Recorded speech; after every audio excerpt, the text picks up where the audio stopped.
ได้มื้อเช้านี้พอได้ปนได้ออก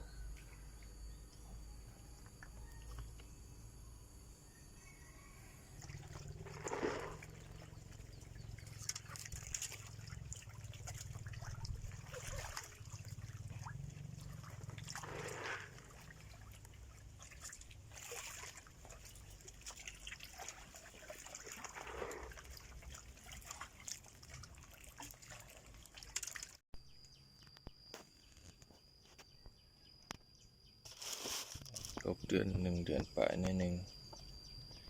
ใหญ่แล้ว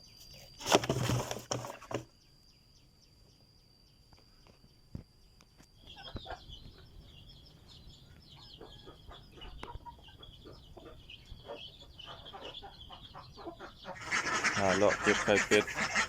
พอได้กินแต่เช้า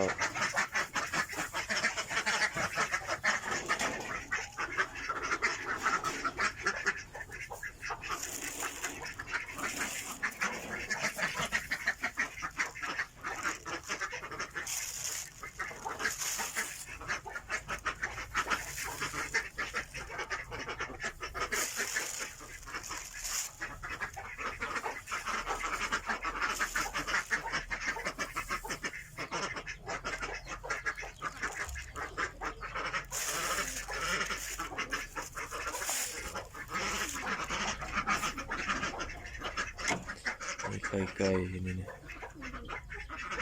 ได้4 หน่วยในนั้นฝัก